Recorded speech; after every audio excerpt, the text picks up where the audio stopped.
Politics, ముందు అది చూసుకోమని.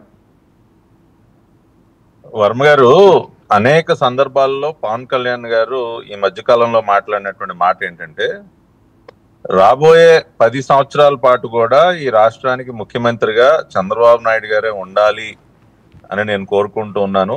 కూటమి సారథిగా రాష్ట్రంలో ఆయన నాయకత్వంలోనే పరిపాలన జరగాలని నేను మనస్ఫూర్తిగా కోరుకుంటున్నానని పవన్ కళ్యాణ్ గారు పదే పదే చెప్పటం, ఆయన సారథ్యంలో నేను అనేక విషయాల్లో, పరిపాలనకు సంబంధించి అనేక విషయాల్లో నేను కూడా ట్రైన్ అవుతా ఉన్నాను.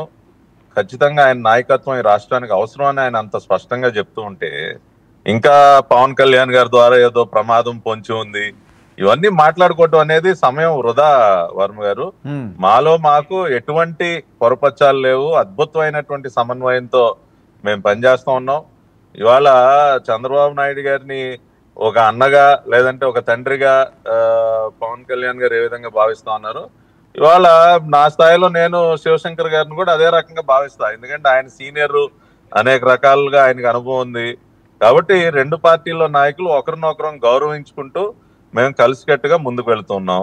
రెండోది, 2019లో తెలుగుదేశం పార్టీ చరిత్రలోనే మేము ఒక ఘోరమైనటువంటి తప్పిదం చేసాం. అదేంటంటే కాంగ్రెస్ పార్టీతో చేతులు కలపడం అనేది. అది నేను నిర్మోహాటంగా చెప్తా ఉన్నా, పార్టీ వేదిక మీద కూడా చెప్పా, మనం చాలా ఘోరమైనటువంటి తప్పు చేసాం. కాంగ్రెస్ పార్టీకి వ్యతిరేకంగా ఆవిర్భవించినటువంటి పార్టీ తెలుగుదేశం పార్టీ, అటువంటిది ఆ పార్టీతో చేతులు కలపడం అనేది it is a blunder mistake అని మేము మాట్లాడాం. చంద్రబాబు నాయుడు గారు కూడా ఆ మాట ఒప్పుకున్నారు. కాబట్టి మళ్ళీ భవిష్యత్తులో అటువంటి ఘోర తప్పిదాలు చేసేటటువంటి అవకాశం ఉండదు. ఇప్పటికీ ఎప్పటికీ ఇక తెలుగుదేశం పార్టీ యొక్క ప్రయాణం ఎన్డీఏతోనే సాగుతుంది. ఎన్డీఏలో భాగస్వామిగానే మేము ఉంటాం. ఒక్క నిమిషం నన్ను పూర్తి చేయనండి. ఇప్పుడు 2019లో తెలుగుదేశం పార్టీతో కలవటం వల్లే మేము ఓడిపోయాం అని ఇందాక కూడా మాట్లాడారు.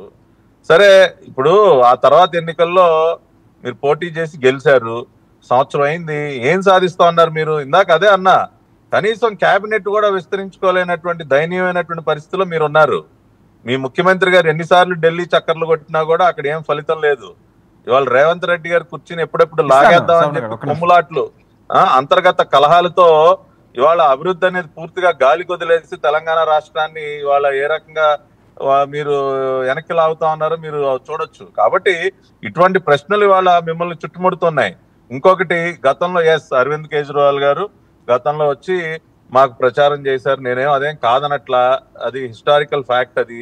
కానీ ఆ తర్వాత ఆయన, నేను అసలు అవినీతికి వ్యతిరేకంగానే నేను ఈ పార్టీ పెట్టాను, అన్నా హజారే ఉద్యమంలో ఒక ఉద్యమకారుడిగా నేను నా రాజకీయ ప్రయాణాన్ని ప్రారంభించానని చెప్పినటువంటి వ్యక్తి ఢిల్లీ లిక్కర్ స్కామ్ లో పూర్తిగా అవినీతిమయమైపోయింది. అంటే అవినీతి బురద మొత్తం కూడా అంటించుకుని ఇవాళ భ్రష్టు పట్టిపోయింది ఆ పార్టీ కానీ అరవింద్ కేజ్రీవాల్ కానీ.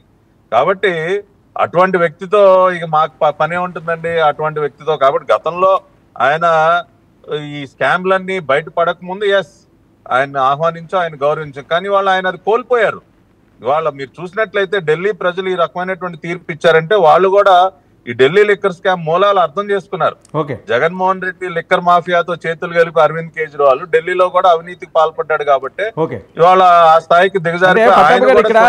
పట్టాభి గారు, ఇక్కడ ఒక్క విషయం, మీ పాలనలో 8 నెలల్లోనే జగన్మోహన్ రెడ్డి గారు ఆయన బయటికి రావడమే కాకుండా 30 సంవత్సరాల మందే ఎంట్రుకు కూడా పీకలేరు అని చెప్పి సవాల్ విసురుతున్నారు. ఏంటి ఆ కాన్ఫిడెన్స్? ఇప్పుడు ఆయన జగన్మోహన్ రెడ్డి 2.0 అంటే పిచ్చి పరాకాష్ఠకి వెళ్ళటమే 2.0. ఇప్పుడు మొన్నటి వరకు ఏదో కొద్దిగా పిచ్చి ఉంది అనుకున్నారు జగన్మోహన్ రెడ్డి